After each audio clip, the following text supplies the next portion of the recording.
नमस्कार, आप देख रहे हैं योर मनी और आपके साथ मैं हूं विपिन भट्ट। लेकर हाजिर है एक ऐसा शो जो आपकी कमाई बढ़ाता है। हम आपको यहां पर बताते हैं पर्सनल फाइनेंस की वो खास बातें जो आपको आपकी पर्सनल फाइनेंस से जुड़े हुए गोल्स को पूरा करने में मदद करती है। तो हमारा एक खास शो योर मनी लेकर हम एक बार फिर से हाजिर हैं। जिंदगी के हर कदम पर पैसों की जरूरत के लिए किसी भी तरह की प्लानिंग हम आपकी मदद करने के लिए तैयार हैं। तो योर मनी में ना सिर्फ हम आपको बचत करना बताते हैं, बल्कि अपनी बचत को कैसे आप बड़े मुनाफे में कन्वर्ट कर सकते हैं, ये भी आपको सिखाने की कोशिश करते हैं।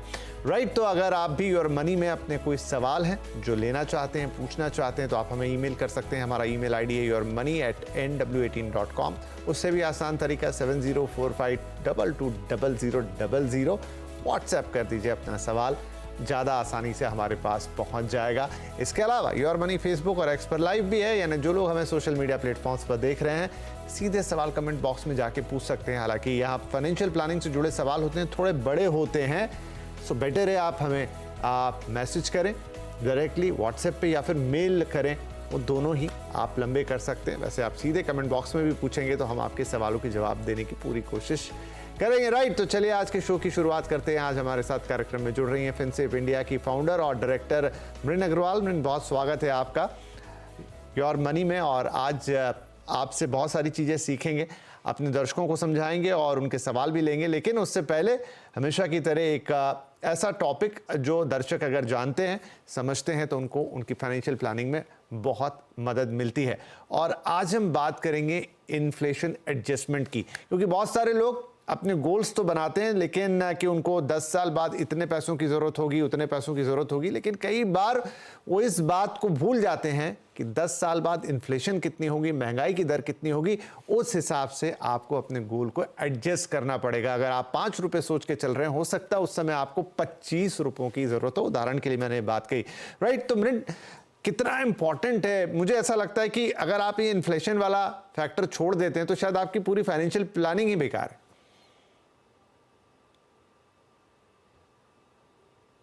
आई थिंक आप म्यूट पर हैं।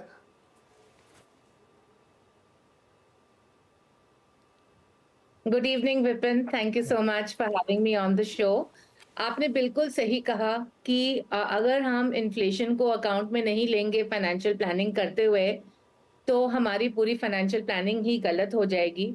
अक्सर मैंने देखा है कि जैसे शोज पर भी सवाल आते हैं, इन्वेस्टर्स भी मेरे को फोन करते हैं कि अगर हमें ये अमाउंट के लिए बचाना है, बट वो एक बहुत इंपॉर्टेंट चीज जो है इन्फ्लेशन, वो भूल जाते हैं, उसको अकाउंट करना भूल जाते हैं। So just to give a small example, काफी काफी लोग कहते हैं कि हमें 2 या 3 करोड़ रुपए 10 साल में जमा करने हैं, और मतलब we want to have a corpus of about 2 to 3 crores in 10 years। But what they realize is कि ये जो 2 करोड़ की जो हम अभी बात कर रहे हैं, ये 10 साल के बाद करीब 3.5 करोड़ हो जाएगा।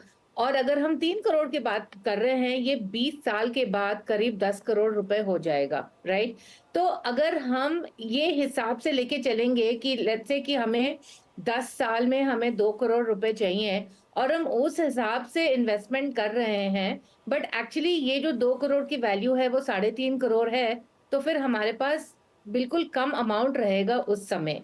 और ये सबसे बड़ी मिस्टेक है फाइनेंशियल प्लानिंग में जो लोग अक्सर करते हैं। बहुत जरूरी है कि आप एक कैलकुलेटर यूज कीजिए जिसके जरिए आप करेक्ट अमाउंट कैलकुलेट कीजिए। और बहुत सारे फ्री कैलकुलेटर्स ऑनलाइन अवेलेबल हैं। They are called as goal calculator, dream calculator, अलग अलग नाम से हैं, बट टिपिकली अगर आप गोल कैलकुलेटर सर्च करेंगे तो इसमें जो बहुत इंपॉर्टेंट फील्ड्स होते हैं, which is what is the current value now and what is the inflation. So अब इसमें आपको इन्फ्लेशन सही भरना पड़ेगा। अगर आप रिटायरमेंट के हिसाब से सोच रहे हैं तो 6% ठीक है, बट आपको ये ध्यान रखना पड़ेगा कि अगर आप फॉर एग्जांपल एजुकेशन के हिसाब से ले रहे हैं, the typical inflation is about 8 to 9%। तो आपको करेक्ट इन्फ्लेशन नंबर भी डालना पड़ेगा, ताकि आपका जो आउटपुट है कि कितना आपको निवेश करना है हर महीने ये गोल पाने के लिए, उसके लिए ये सब फैक्टर्स आपको सही से भरने पड़ेंगे। एंड एक और चीज, ऑफ कोर्स, ये इन्फ्लेशन को बीट करने के लिए आपको ऐसे इंस्ट्रूमेंट्स चूज करने पड़ेंगे जो ये इन्फ्लेशन से ज़्यादा रिटर्न देते हैं। तो अक्सर जैसे अगर हम बच्चों की पढ़ाई कोई एग्ज़ाम्पल ले लें, तो मैंने देखा है कि अक्सर लोग इंश्योरेंस पॉलिसीज़ या चाइल्ड प्लान्स चूज़ करते हैं, जो ये 8 to 9% का जो इन्फ्लेशन है, वो बीट नहीं कर सकता है। तो ये सब बातें बहुत ध्यान में रखनी पड़ती हैं, जब अगर आपको सही अमाउंट जमा करना है और सही अमाउंट चाहिए अपने गोल के लिए, तो ये सब बातों का आपको बहुत ध्यान रखना पड़ेगा। क्योंकि ये तो एक ऐसी गलती हुई कि अगर कभी हो गई तो फिर आप उसको उस समय जाके तो करेक्ट कर नहीं पाएंगे, क्योंकि तब तो वक्त निकल चुका होगा जब आपका पैसा ग्रो हो रहा था। यहाँ पे मृण कोई आसान तरीका या कोई ऐसी फॉलो अप लाइन या कोई ऐसी चीज, आपने कहा कुछ कैलकुलेटर्स हैं अवेलेबल, वो एक अलग बात हो गई, लेकिन कुछ आप अगर एग्जांपल से हमें बता पाएं छोटा मोटा, जिससे दर्शक इजीली समझ जाएं कि कैसे उनको सोचना है, थॉट प्रोसेस कैसे बनानी है। तो जैसे कि मैंने कहा कि सबसे पहले तो आपको एस्टिमेट करना पड़ेगा कि कितना इन्फ्लेशन है। सो हम चिल्ड्रन एजुकेशन का ही एग्जांपल ले लेते हैं, तो इसमें करीब इंडिया में करीब अभी 8 से 9% का है, तो लेट्स से हम लोग 8% लेके चलते हैं। तो पहले तो ऑफ कोर्स आपको खुद ये कैलकुलेशन करने की ज़रूरत नहीं है, इसके लिए कैलकुलेटर्स अवेलेबल हैं ऑनलाइन में। तो बट एक और चीज़ जो बहुत ज़रूरी है कि आपको अपना जो गोल का करंट वैल्यू है, वो भी आपको ठीक से डिसाइड करना है। काफ़ी बार मैं देखती हूँ कि लोग अपना गोल का वैल्यू सही नहीं करते हैं। लाइक फॉर एग्ज़ाम्पल जब रिटायरमेंट के बारे में बात कर रहे हैं, तो बहुत लोग कहते हैं कि हमें 1 करोड़, 2 करोड़, 5 करोड़ चाहिए, बट आपने ये नंबर कैसे बनाया है, राइट? सो ये जो आप गोल का जो नंबर सोच रहे हैं, उसके लिए भी आपको मतलब एजुकेशन का देखकर आपको डिसाइड करना पड़ेगा। अब आप रिटायरमेंट के बारे में कर रहे हैं, then that is always dependent upon the expenses, right? So 2-3 things before you use the calculator, कि आप सही से एस्टिमेट कीजिए कि आपका फाइनेंशियल गोल करंट टाइम में उसकी कितनी वैल्यू होगी, और दूसरा इन्फ्लेशन कितना होगा। कैलकुलेटर यूज कीजिए, एंड सबसे बड़ी बात, अगर आपको अपना फाइनेंशियल इन्फ्लेशन बीट करना है, then you have to invest in instruments which beat inflation. आप मतलब इवन अगर आप एजुकेशन के बारे में देख रहे हैं, यू कैन नॉट थिंक कि हम पीपीएफ में इन्वेस्ट करेंगे या हम पॉलिसी ले लेंगे, क्योंकि ये सब वो 8% इन्फ्लेशन को बीट नहीं करते हैं। जी। तो ये ही ऑप्शंस अवेलेबल हैं फाइनेंशियल गोल को पाने के लिए। राइट, बहुत इंपॉर्टेंट बात आपने बताई कि कैसे एक तो आप इन्फ्लेशन को समझेंगे, उसे एडजस्ट करेंगे, और फिर अगर आप समझ गए तो कैसे उसे बीट करेंगे, ये भी उतना ही इंपॉर्टेंट है। तो सारी चीजें यहाँ पर इनलाइन करनी होगी, आपको अपना गोल रियलिस्टिक बनाना होगा, समझना होगा कैसे वो काम करेगा, कितना वक्त आपके पास है, कितनी कमाई आपकी है, कितने खर्चे आपके हैं, और फिर उसमें बढ़ती हुई महंगाई, उसका एडजस्टमेंट, तभी आप अपने गोल को सही मायनों में प्राप्त कर पाएंगे। राइट, होप सो कि दर्शक इस महीन पॉइंट को थोड़ा समझ पाए होंगे। आगे आपके मन में अगर कोई सवाल हो जरूर भेजिएगा हमारे पास, फिर हम अगले एपिसोड्स में उनको लेने की कोशिश करेंगे। अब हमारे कॉलर्स आ गए हैं फोन लाइन पर। कमलदीप सिंह हैं हमारे पहले कॉलर, बरनाला पंजाब से। सिंह साहब, बहुत स्वागत है आपका, क्या सवाल पूछना चाहेंगे? सर जी, मैंने भेजा है, आप मेरा पोर्ट है क्या? हाँ जी, बिल्कुल है। आप तो फिर अब ये बताएं कि आपका लक्ष्य क्या है और क्या अचीव करना चाहते हैं। मैं आपको पोर्टफोलियो बता देता हूं यहाँ पे लोगों को, लेकिन आप लक्ष्य बताएं। 50 लाख है आज के हिसाब से, 50 लाख। आप आज के हिसाब से 50 लाख, तो चलिए आपने शायद सर एक और क्वेश्चन है, what is difference between growth fund and value fund? हाँ जी, वो भी बता देंगे ग्रोथ और वैल्यू फंड में क्या अंतर है, जरूर। तो चलिए, पहले तो आपने अच्छा कहा, आज के हिसाब से 50 लाख चाहिए ना। आप जो अभी हम बात कर रहे थे, थोड़ा बहुत तो आपके दिमाग में भी है, तो चलिए कमलदीप साहब का यहाँ पर हम पहले तो थोड़ा पोर्टफोलियो देख लेते हैं। मौजूदा निवेश जो है 36,000 रुपए का है, SIP करते हैं हर महीने। ये रहे महिंद्रा मैन्युलाइफ स्मॉल कैप में 5,000, क्वांट फ्लेक्सी कैप फंड में 10, जेम फ्लेक्सी कैप में भी 10, SBI कॉन्ट्रा में 6, क्वांटा स्मॉल कैप में 5,000 रुपए। इस तरीके से 36,000 रुपए की आप जो SIP हर महीने करते हैं। अब अलग अलग है, बैलेंस के लिए आप पूछ रहे हैं कि कैसे करें, क्या नहीं करें, और यहाँ पर जो आपका लक्ष्य है वो है कि आपको चाहिए कितना, सर बोला आपने 50 लाख रुपए, राइट? हाँ जी। ठीक है जी। तो राइट, अब हम मृण जी से पूछते हैं कि मृण जी, एक तो इनका पोर्टफोलियो और जितनी अवधि इन्होंने दी है, जितना अब तक किया है, 42 साल के हैं आप, और जो लक्ष्य इन्होंने सोचा है क्या वो पूरा होगा? और जो हम बात कर रहे थे इन्फ्लेशन वाली, क्या वो फैक्टर्ड इन है यहाँ पे? तो जैसे कि आपने कहा कि आपको 10 साल में 50 लाख चाहिए, विच इज करीब 90 लाख से 1 करोड़ की वैल्यू हो जाएगी। आपका हो जाएगा अगर हम 12% का रिटर्न अज्यूम करते हैं जो आपकी सिप चल रही है, तो उससे आपका लक्ष्य पूरा हो जाएगा। दूसरा, आपने पूछा कि ग्रोथ एंड वैल्यू में क्या अंतर होता है। तो जो वैल्यू फंड्स होते हैं वो बेसिकली ऐसे शेयर खरीदते हैं जो अभी लोअर वैल्यूएशन पर हैं, और मतलब जिनके बढ़ने की संभावना है। और जो ग्रोथ स्टॉक्स होते हैं वो ऐसे हैं जो अभी हाई ग्रोथ पाथ पर हैं।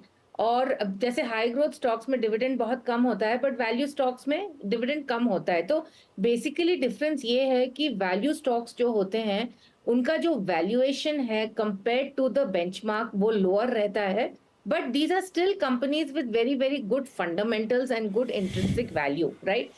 ऑफ कोर्स वैल्यू फंड्स जो होते हैं वो कम वॉलेटाइल रहते हैं। जो ग्रोथ फंड्स रहते हैं वो काफी वॉलेटाइल रहते हैं, राइट।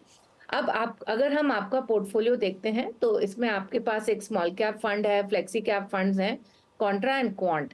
सो एक्चुअली मैं ये थोड़े जेएम फ्लेक्सी कैप फंड से इतना सहमत नहीं हूँ, क्योंकि मुझे लगता है ये फंड ज्यादा वॉलेटाइल है। और इस कैटेगरी में जो सबसे अच्छा फंड मुझे लगता है वो है पराग पारेख फ्लेक्सी कैप फंड। सो मेरा ये रिकमेंडेशन रहेगा कि आप जेएम से पराग पारेख में शिफ्ट कर लीजिए। एंड जो पराग पारेख का जो फंड है उसमें इंटरनेशनल स्टॉक्स का एक्सपोजर भी है। दूसरा, आपके पास 2 क्वांट के फंड्स हैं, एक है क्वांट फ्लेक्सी कैप और एक है क्वांट स्मॉल कैप। तो इन दोनों फंड्स में करीब 26% का ओवरलैप है। इसका मतलब ये है कि दोनों फंड्स में सेम स्टॉक्स हैं 26% तक, राइट। सो थोड़ा आपको सोचना पड़ेगा कि आपको ये कंटिन्यू करना है कि नहीं करना है। अभी अभी आप बने रहें, बट इसको आप थोड़ा मॉनिटर कीजिएगा जरूर। चलिए, तो भाई साहब, सिंह साहब, मुझे लगता है कि बहुत अच्छी तरीके से मृण जी ने आपके सभी सवालों के जवाब दे दिए। क्या एडजस्टमेंट करने, कहाँ आपके किस फंड में कितनी ओवरलैपिंग हो रही है, आपने जो 2 फंड्स कैटेगरी के बीच में डिफरेंस पूछा था वो भी समझा दिया। अब ये सारी चीज़ें आप अप्लाई करें, आई होप आप अपने लक्ष्य को जरूर प्राप्त करेंगे। बहुत बहुत शुभकामनाएं आपको। आगे कोई और दिक्कत आए, क्योंकि लंबा एक पूरा टेन्योर होता है, छोटा मोटा वक्त नहीं लगता है इसमें, तो आप कभी भी बेझिझक हमसे फिर से सवाल पूछ सकते हैं। चलिए आगे बढ़ जाते हैं। दीपक साहब है अब हमारे साथ फोन लाइन पर। दीपक जोशी साहब पुणे से कॉल कर रहे हैं। दीपक जी, बहुत स्वागत है आपका।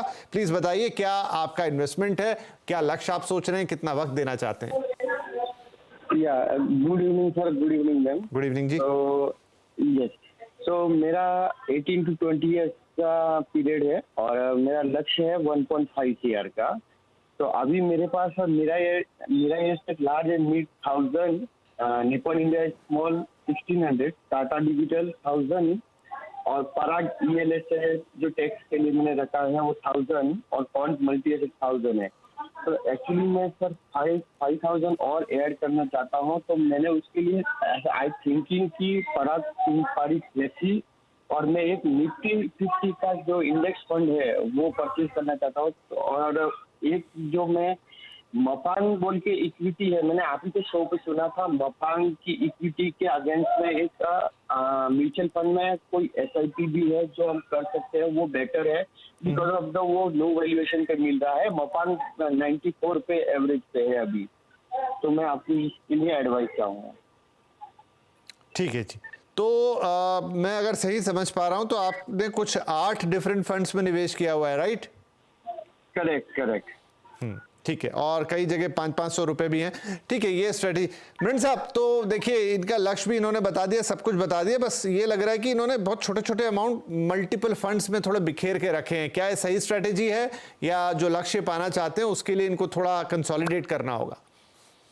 बिल्कुल, इनको कंसोलिडेट करना हो गया। देखिए, ये 7-8 फंड्स पोर्टफोलियो में रखकर आपको कोई बेनिफिट नहीं मिलता है, right. In fact it causes more harm then gives you a benefit, ठीक है।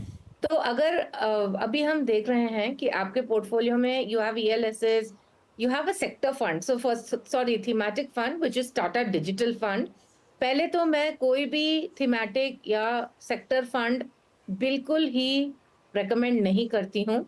वो इसीलिए क्योंकि जो भी थीम है या जो भी सेक्टर है, अगर आप ऐसे फंड्स में इन्वेस्ट करते हैं तो इसमें कंसंट्रेशन रिस्क बहुत ज्यादा हो जाता है। अब इन स्ट्रैटेजीज के जो हाई कन्विक्शन स्टॉक्स हैं वो वैसे भी जो दूसरे ब्रॉड बेस्ड फंड्स हैं वो उसमें ऑलरेडी होंगे, राइट? सो इसीलिए सबसे पहले तो मैं कहूंगी कि आप ये टाटा डिजिटल से एग्जिट कीजिए।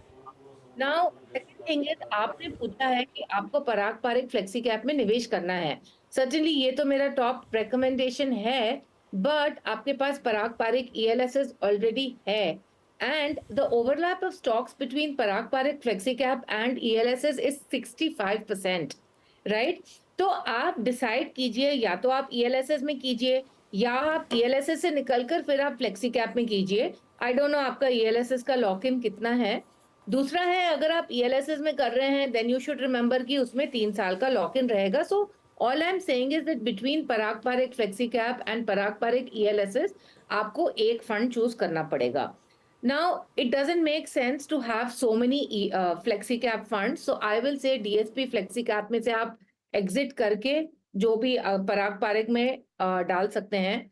दूसरा आपने पूछा कि which is a good index fund. So अभी index funds में भी इतनी सारी categories available हैं। मेरा recommendation है कि आप simple Nifty 50 index fund में ही निवेश कीजिए। जो दूसरी हैं लाइक फॉर एग्जांपल आजकल फैक्टर बेस्ड फंड्स काफी आ गए हैं, जैसे लो like momentum, low volatility, quality और निफ्टी नेक्स्ट 50।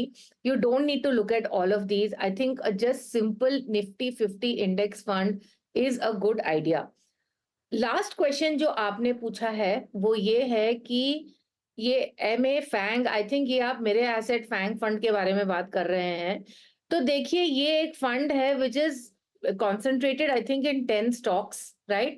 अगर आपको इंटरनेशनल एक्सपोजर लेना है टेक्नोलॉजी स्पेस में, you can do it through a NASDAQ 100 fund. Motilal का NASDAQ 100 ETF अच्छा है, सबसे बड़ा फंड भी है इस कैटेगरी में। तो अगर आप इंटरनेशनल टेक स्टॉक्स में एक्सपोजर लेना चाह रहे हैं, you can do it through the Motilal NASDAQ 100 ETF। So main thing you have to remember is now 3 things I will summarise. कि पहले तो जो आप अमाउंट इन्वेस्ट कर रहे हैं, हमारी कैलकुलेशन के हिसाब से ये 3 करोड़ तक बढ़ सकते हैं, बट जो आपका लक्ष्य है उसके हिसाब से आपको करीब 5-6 करोड़ की जरूरत पड़ेगी। तो उसके लिए आपको अपना इन्वेस्टमेंट अमाउंट बढ़ाना पड़ेगा। दूसरा, थोड़ा कंसोलिडेशन कीजिए, फ्लेक्सी कैप फंड्स रिड्यूस कीजिए, थीमेटिक फंड निकालिए पोर्टफोलियो से, और अगर आपको इंटरनेशनल एक्सपोजर लेना है तो you can do it in a NASDAQ 100 fund. Right Deepak ji, बहुत ज़्यादा विस्तार के साथ मृण मैम ने आपकी सारे सवालों के जवाब दे दिए। और जैसा जो चेंजेस उन्होंने कहा है कि अगर आपको अपने लक्ष्य को प्राप्त करना है तो उसमें कुछ बड़े चेंजेस आपको अपने पोर्टफोलियो में करने होंगे, इन्वेस्टमेंट टोटल जो अमाउंट है उसमें करना होगा और उसको एक सिस्टमैटिक तरीके से आगे बढ़ाना होगा। तो हमारी शुभकामनाएं आपके साथ हैं। अगेन, जैसा मैंने अन्य दर्शकों से भी कहा कि इसके आगे भी, क्योंकि ये तो फाइनेंशियल प्लानिंग एक लगातार होने वाली चीज़ है, वक्त वक्त पे अपने पोर्टफोलियो को रिव्यू भी करना होता है, वक्त वक्त पे चीज़ें बदलनी भी होती हैं, मार्केट कैसा बिहेव कर रहा है उस पर भी बहुत कुछ निर्भर करता है। तो आप लगातार हमसे संपर्क में रह सकते हैं, सवाल पूछ सकते हैं। ऐसा नहीं कि एक बार सवाल हो गया तो दोबारा अब नहीं होगा, और जानकारी ले सकते हैं। चलिए, इसी के साथ वक्त हो गया एक छोटे से ब्रेक का। ब्रेक के बाद ऐसे ही कुछ और इंटरेस्टिंग सवाल, क्योंकि सवाल होता है एक लेकिन फाइनेंशियल प्लानिंग कई लोगों की उसके साथ हो जाती है। छोटा सा ब्रेक।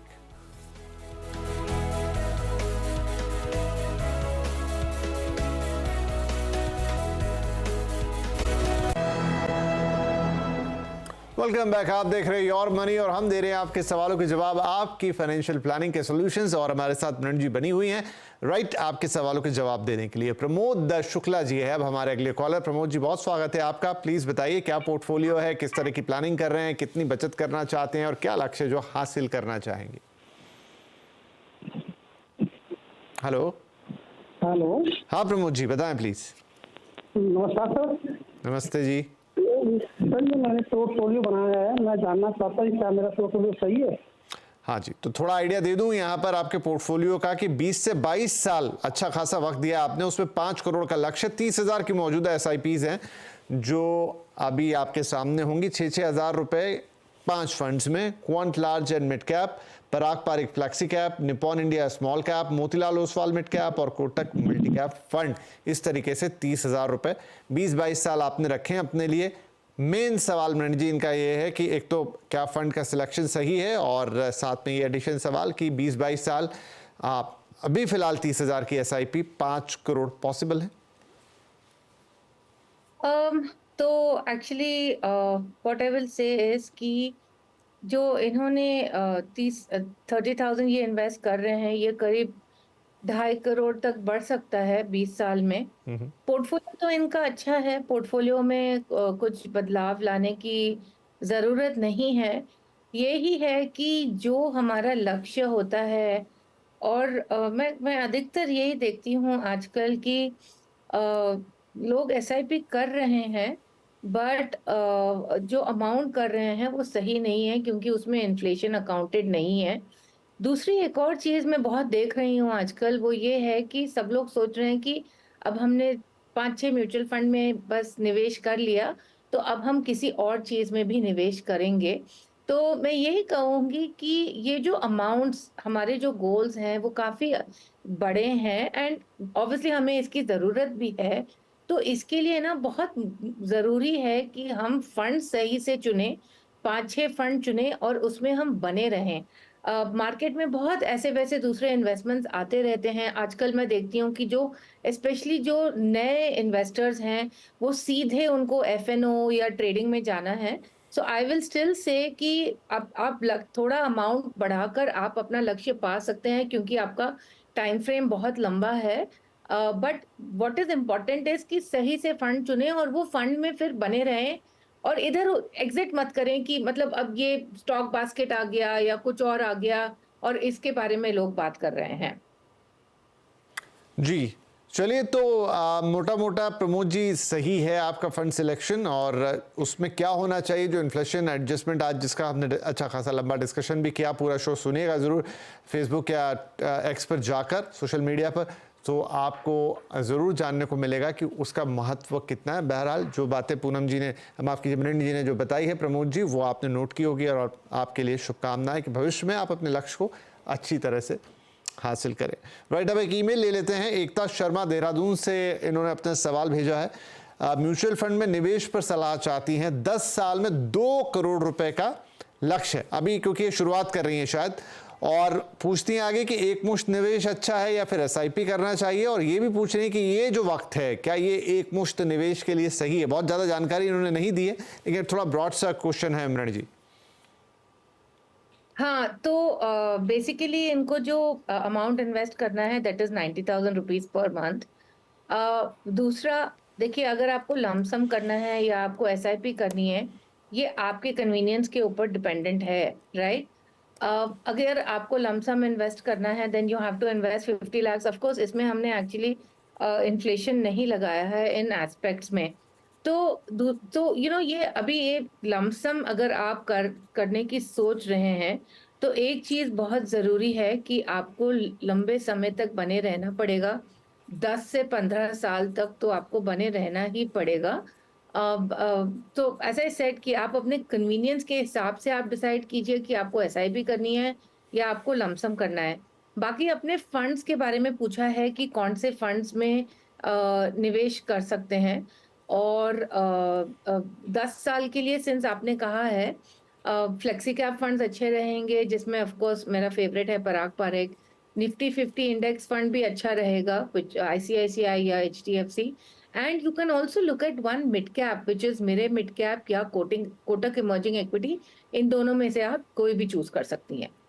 जी चलिए, तो एकता, आई होप आप हमें सुन पा रही हो, या जब भी हमें सुने तो ये सारी बातें जो मैम ने बताई उनको आप जरूर ध्यान रखें, और आपको ऑल द बेस्ट है। नाउ राइट, मृण जी जाने से पहले आपके top 4 funds. So Parag Parekh flexi cap fund, मेरे mid cap, ICICI Pru Nifty 50 index fund, and ICICI short duration debt fund. Right, तो ये 4 फंड आपके सामने जो मृण जी की टॉप चॉइस है। कोई भी इन्हें शुरुआत करने वाला, मिडवे कोई हो या अभी किसी एक लेवल पे खड़ा हो, कोई भी इन्हें चूज कर सकता है, क्योंकि डाइवर्सिफाइड उन्होंने ये 4 फंड यहाँ पर रखे हैं, जिससे हर तरह का एसेट एलोकेशन आपको होता हुआ नजर आएगा। बहुत शुक्रिया अमृत मैम, आपने वक्त निकाला, हमारे दर्शकों के सवालों के जवाब दिए और इनफैक्ट ये इन्फ्लेशन पर इतनी अच्छी चर्चा की, क्योंकि जब तक, जैसा हमने शुरुआत में भी कहा, इन्फ्लेशन एडजस्ट नहीं करेंगे आप अपनी फाइनेंशियल प्लानिंग में, और फाइनेंशियल प्लानिंग अधूरी रहेगी। बहुत बहुत शुक्रिया शो पर पधारने के लिए, और सभी दर्शकों का भी धन्यवाद। आपने हमारा कार्यक्रम देखा। आप हमें लिखते रहिए, अपने सुझाव भेजते रहिए, अपने सवाल भेजते रहिए। हम आपकी फाइनेंशियल प्लानिंग में कई सालों से मदद कर रहे हैं और बदस्तूर ये सिलसिला जारी रहेगा। आज के लिए इजाजत लेंगे। नमस्ते।